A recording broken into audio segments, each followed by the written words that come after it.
Hi, I'm Nicole and I'm going to explain you the Seebeck effect.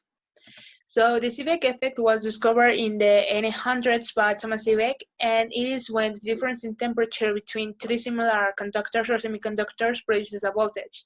But it is basically this diagram. So here you have two wires of different nature and you apply heat to one side. What you will get is what you will get is energy released in both of these sides. And if you want to increase the amount of energy released, you will need to make a series in sequence of several of these metals joined. But you don't have to do it anymore because Peltier cell exists. So what is a Peltier cell? A Peltier cell is a solid heat pump that is mainly used as a cooler. So when applied as a cooler, you apply energy through the wires across the Peltier cell, and what you will get is temperature in these both sides of the Peltier cell in the faces. So it is mainly used in fridges, and it is called the Peltier effect, but we're talking about the Seebeck effect. They are like the same effect, the only thing that changes is that they are inverted. So here is my research question. Is it feasible that through the difference in temperature in water, you're able to generate electric energy applying the Seebeck phenomenon? And since the electricity produced depends on the water's temperature, my dependent variable is electricity produced, and my independent variable is the water's temperature. So the following, the control variables and control conditions will always be the same. So they are the sensitivity of the Peltier cell and the size of the Peltier cell.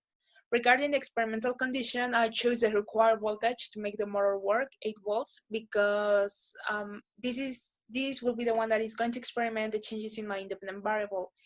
And finally, my hypothesis is it is possible to make a tiny 8-volt ventilator work through the difference of temperature in water applying the Seebeck effect phenomenon.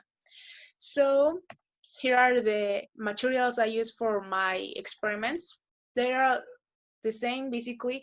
The only thing that changes is that in the experiment 1, I used ice cube and boiling water, so the difference in temperature is huge. And in the experiment 2, I use a cold water, room temperature water, and a syringe, but I will get there soon. So what I did is that in a container, I fill it with hot water. It was boiling water. It was 90 degrees Celsius at the beginning. And then I placed a radiator. The radiator works only as a conductor because of the size of the Peltier cell. It is really tiny, and I didn't want that the water mix. So that's why the radiator. After the radiator goes the Peltier cell, it is important to keep in mind that the Peltier cell has polarity. So the phase that has the numbers printed on must go downwards because it is the one that is positive and it is the one that hits. And the other phase, the one that is in blank, is obviously negative, and it is the one that gets cold. So after you place the Peltier cell, you will need to place the ice. And now the wires you connected to the multimeter to start measuring the voltage, and also to the ventilator to see if it actually works. For the second experiment, it is the same procedure. The only thing that changes is that here in the experiment 1, I use an ice cube, so it is a solid, and in the experiment 2, I use cold water, so it is a liquid, and I needed to splash some drops in the Peltier cell, and that's why the syringe, just for that. And here is the data. So in the first column, I have time. I measure time every 3 seconds, so I also use chronometer. And here is the difference here is the temperature of hot water and the temperature of the ice cube and the difference in temperature. So I subtracted the ice cube temperature to the hot water temperature, and that got me the difference and the voltage produced. So here is the graphs. I'm going to move this because it is getting in the way.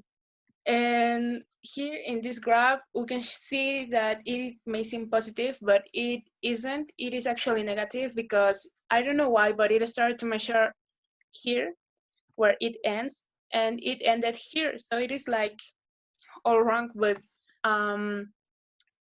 it is negative. So I made this other graph, time versus volts, that shows how along the time passes, also the voltage decreases.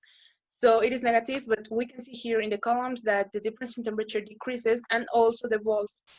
So this is for the first experiment. In the second experiment, it was the same issue. So the graph may seem positive, but it isn't. It started measuring here again when it is supposed to start measuring here. So I also made the time versus volts graphs that shows us that it is negative because along the time passes, the volts decreases as well as the difference in temperature. So according to all the data collected, in the first experiment, we could make the ventilator work because we made a whole lot more than 8 volts, 13.1 volts. And in the second experiment, we could barely made 1.5 volts, so it wasn't enough to make the ventilator work, but we still produced energy. So we can conclude that the greater the difference in temperature you have, the greater amount of volts you get. And with this, we can prove the hypothesis that was, it is possible to make a tiny 8-volt ventilator work through the difference of temperature in water applying the Seebeck effect phenomenon.